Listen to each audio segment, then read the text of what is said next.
बहुत सारे लोगों को तो यही कंफ्यूजन रहती है कि मेरा चक्र जागृत हुआ कि नहीं हुआ है।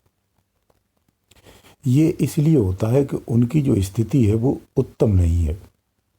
जब हम उत्तम स्थिति में नहीं होते तो ऐसा ही होता है। दूसरा, उसका पूर्वत अनुभव नहीं लिया है या कहीं से जानकारी हासिल नहीं की है। देखिए, 2 अंगुल का जो सफर होता है उससे पूर्व में होने वाले जो लक्षण होते हैं वो उन्होंने आपको बताए हैं। जब चक्र जागृत होता है तो उसके लक्षण भिन्न होते हैं। ये जो चक्र है, सबसे पहले मैं आपको बता दूं, ये जलभार है। क्या है? ये जल का स्थान है। ये शरीर के अलग अलग तत्वों के अलग अलग भाग हैं ना। कमर का जो निचला हिस्सा होता है पृथ्वी तत्व होता है। इसीलिए मूलाधार चक्र और स्वादिष्ठान चक्र, ये दोनों चक्रों में लंग शब्द आता है जो पृथ्वी का बीज तत्व होता है। तो उसका रीजन भी यही है। देखिए, जो स्वादिष्ठान चक्र है, इस चक्र में जो 6 पंखुड़ी बताई, 6 शब्द बताए, 6 के भाई अलग बताए हैं। जब ये जागृत होता है तो इसका प्रभाव अलग होता है। देखिए, ऐसा होता है, जब आपकी कुंडली जागरण हुई तो उसमें एक विशेष प्रकार की ऊर्जा होती है जो बहुत ही तीव्र और गर्म होती है।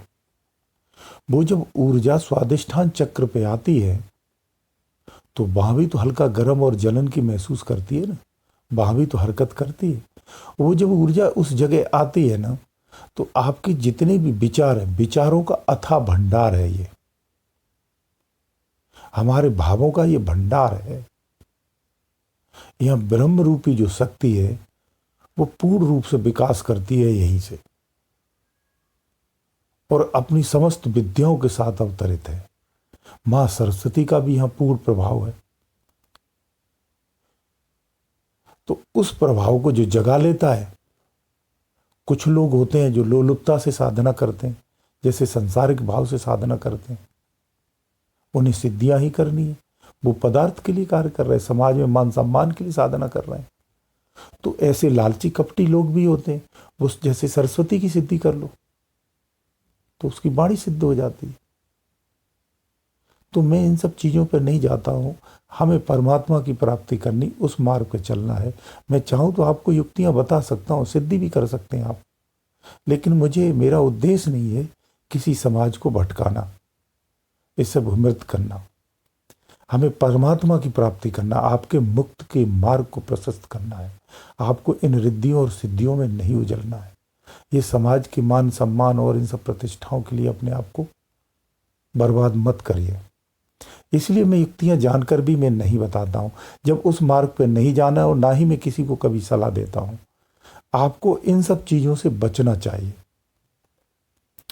तो हमारा जब स्वादिष्ठान चक्र जागृत होता है तो अनुभव आते हैं, जैसे बेचैनी, हड़बड़ाहट। आपको बोला ना कि जागृत से पहले उथल पुथल जो हृदय में होती है वो ठहराव आ जाता है।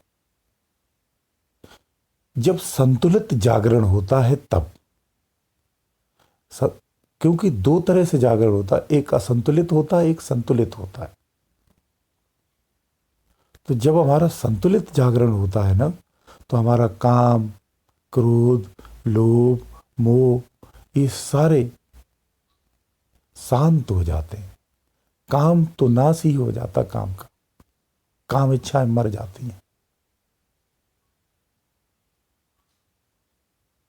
और हमारी जो पेशाब नली होती है उसमें जलन की भावना होती है, वो जलन का एहसास होता है।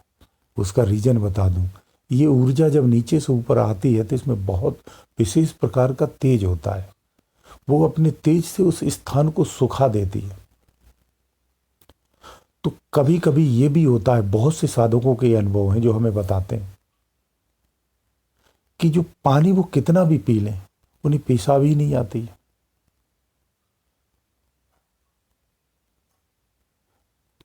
वो पानी सूख जाता तेज के कारण, तो जलन रहती है उस स्थान पर।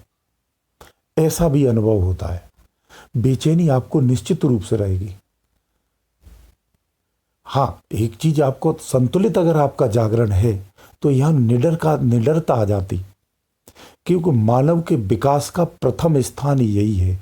यहीं से आत्मिक विकास होता है, यहीं से उसे आत्म अनुभव भी होते हैं, यहीं से वो स्थूल और सूक्ष्म की भिन्नता को आभास करता है, और बहुत उत्तम स्थिति है तो साक्षात देखता भी है।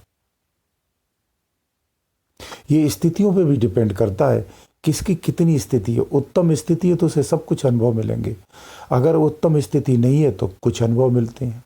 अपनी अपनी साधना की स्थितियों के अनुसार ही सबको भिन्न भिन्न अनुभव प्राप्त होते हैं।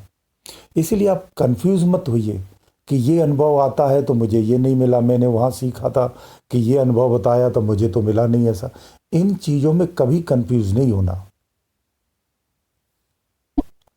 ये मित्र के द्वारा बांटने वाली मिठाई नहीं कि उसको दे दिया मुझे नहीं दिया, ये तुच्छ चीजें नहीं आनी चाहिए हमारे विचार में। हर चक्र पर सिद्धियां पाई जाती हैं, हर चक्र पर शक्तियां पाई जाती हैं, शक्तियों का भंडार है। तो उन शक्तियों की आकृतियां भी दिखती हैं। हर शक्ति के साथ एक सुरक्षा गार्ड जैसे होते हैं ना विशेष व्यक्ति के पास, हर शक्तियों के पास उनके अपनी सुरक्षा कवच होते हैं, सुरक्षा गार्ड होते हैं। तो कुछ शक्तियां ऐसी भी होती जो आपको डरावनी दिख, जो आपको विचलित भी कर सकती हैं। तो आपको संयम रखना है, यही तो मैच्योरिटी चाहिए होती है साधना से पूर्व। तो जिनके अंदर मैच्योरिटी होती वो विचलित नहीं होते। आपको बेचैनी और घबराहट रहती है, रहेगी, ये आपके त्रिकुटी तक सफर आप करेंगे तो ये एहसास आपको रहेगा। लेकिन इस घबराहट का भी प्रारूप बदलता रहता। किसी को क्षणिक घबराहट होगी फिर शांत हो जाएगी, किसी को कभी कभी लगता है सीने में दर्द हो रहा है, ऐसा भी महसूस होता है। किसी को कभी कभी लगेगा लिंग में दर्द हो रहा है, हमारे पेशाब की रास्ते में भी जलन होती, परेशानी होती, उन्हें स्वेलन सी महसूस होती, ऐसा भी लगता कभी कभी। लेकिन सबको लगे वो भी नहीं। मैं बोला ना आपको, हर अनुभव हर किसी को नहीं होते, सबके भिन्न भिन्न अनुभव होते हैं। सबकी साधना और उसकी स्थिति और उसके अभ्यास पर डिपेंड करता है कि उसका अभ्यास किस स्थिति का है, उसकी क्षमता किस स्थिति की है, उसी हिसाब से अनुभव प्राप्त होते हैं। तो एक ही अनुभव अगर 10 लोगों को होते हैं तो 10 तरीके से होते हैं, इसलिए अनुभवों में भिन्नता भी आ जाती है। इसके अलावा भोजन के प्रति आपकी रुचि खत्म हो जाती है। भोजन कर लो तो ठीक, नहीं कर लो तो ठीक। प्यास कभी थोड़ी लगती, कभी ज़्यादा लगती, कभी किसी का कंठ सूखता है, कभी नहीं सूखता। लेकिन हल्की सी जलन जरूर रहती है, क्योंकि आपको बताया ना ऊर्जा है। जब ऊर्जा वहाँ आती है, कुंडली जाग के जब उस स्थान पे आती है ना, तो प्रभाव तो अपना दिखाएगी ना। लेकिन सबसे अच्छी बात यह है कि व्यक्ति की कामुकता मरती है। जब उसकी कामुकता मरती है तो उसके विचारों की जो मलिनता है वो समाप्त होने लगती है। तो मोह और माया जो है ना, उसका ये उद्गम स्थान है या भंडार है, उसका कामनाओं का यहाँ भंडार है। ये सब शांत हो जाते हैं और इनके अंदर की जो मलिनता है ना वो नष्ट होने लगती है। अगर संतुलित जागरण है आपका, तो जिनका असंतुलित नहीं असंतुलित हो जाता है, तो ये सारी चीजें और वेग से बढ़ जाती हैं। ये उसका दुष्प्रभाव होता है। तो हमें बड़ी सावधानी से कोई भी चक्र जागरण करें, बहुत ही सावधानी से, बहुत ही धैर्य के साथ, जल्दबाजी कभी नहीं करना चाहिए। बहुत ही सावधानी पूर्वक जागृत करना चाहिए। अगर कोई समस्या आती तो कुछ दिन रुक जाएं, फिर उसे स्टार्ट करें, धैर्य के साथ करें। जितने आपके शरीर की क्षमता है उस हिसाब से करें। शरीर को नॉर्मल बातें होती है, जब उसकी क्षमता से विपरीत कोई चीज़ होती है तो शरीर में उथल पुथल हो जाती है, उसे बेचैनी होती, तो आपको ठहराव देना चाहिए, बलपूर्वक नहीं करना चाहिए। हर व्यक्ति का अपने शारीरिक क्षमता अलग होती, बौद्धिक क्षमता अलग होती, उसी क्षमता के अनुसार करिए ना, तो आपकी संतुलित जागरण होगा। जब संतुलित जागरण होगा तो सारी चीजें पॉजिटिव ही रिजल्ट आना ना आपका। आपके अंदर में अगाध प्रेम का विस्तार हो जाता है। जब आपको संतुलित जागरण इस चक्र का होता है तो आपकी सेक्सुअल लाइफ में कोई फर्क नहीं पड़ता है। लेकिन असंतुलित जागरण होता है तो सेक्सुअल जो लाइफ होती उसमें निश्चित रूप से प्रभाव पड़ता है। ये स्वादिष्ठान चक्र के प्रभाव हैं। यहाँ अग्नि का वास है तो क्रोध आना लाजमी है यहाँ, लेकिन क्रोध क्षणिक आता है। क्रोध आएगा जाएगा, आएगा जाएगा, आएगा जाएगा। क्षणिक बात है, छोटी छोटी बात पे आपको तमोगुण आ सकता है। छोटी छोटी बात पे आपको घबराहट होती है। घबराहट इसीलिए होती है कि आपका जो जागृत हुआ है ना चक्र, वो पूर्ण रूप से आपकी जो क्षमता है वो कहीं ना कहीं बिल्कुल सुनियोजित या बिल्कुल उत्तम, इसलिए वो घबराहट आती है। तो घबराहट दो तरह की होती है। एक घबराहट होती है उसकी पीड़ा से, उसके प्रभाव से होती है। एक घबराहट हमारी क्षमता शरीर की नहीं है, इस वजह से होती है। तो दोनों चीज़ों को आपको विवेक से समझना चाहिए कि मुझे घबराहट क्यों हो रही है, और विचलित नहीं होना चाहिए। आपको और रेस की बात बता दें, सिद्धियां आपको ऑफर करती हैं, आपके सम्मुख प्रदर्शित हो जाती हैं। आपका अंतःकरण अगर अतर निर्मल और स्वच्छ है, मलिनता कम है और अंतःकरण की अवस्था बहुत अच्छी है, तो साक्षात देवों के दर्शन होते हैं और आप पर कृपा करते हैं।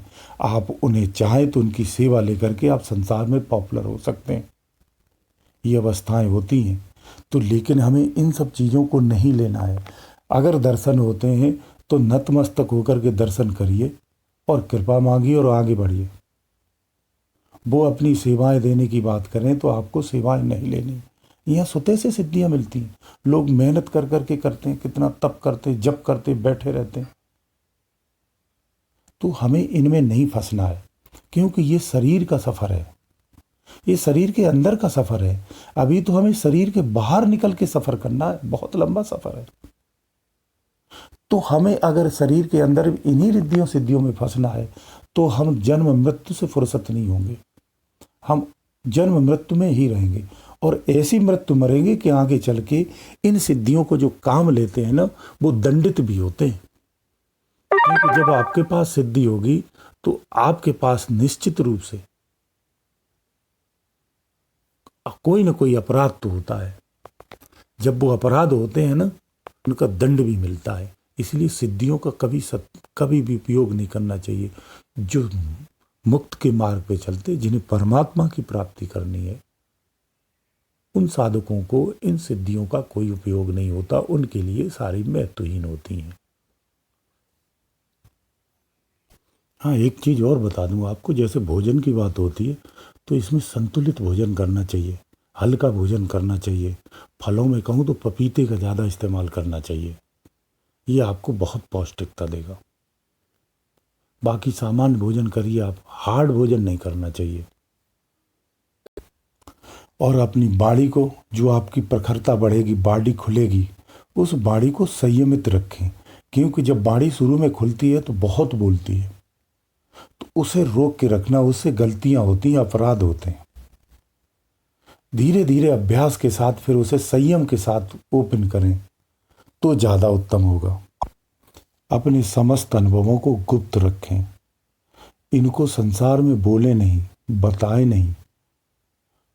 कोशिश करें खुद को चुपचाप खामोश रखने की कोशिश करें। समाज के संपर्क से कम रहें। विषयों युक्त जो भी चर्चाएं हैं उनसे हमें दूर रहना चाहिए।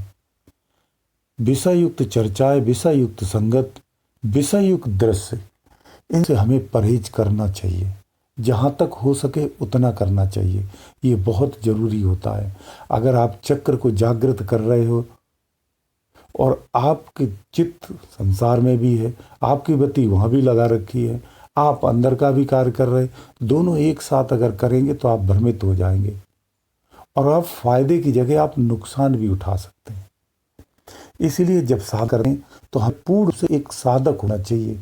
एक साधक के नियम को, संयम का पालन करना चाहिए और एक उत्तम साधक की भूमिका में ही हमें रहना चाहिए। तभी हम उस साधना में सही सफल हो पाएंगे और संतुलित भी रह पाएंगे। गुरुदेव दयालु।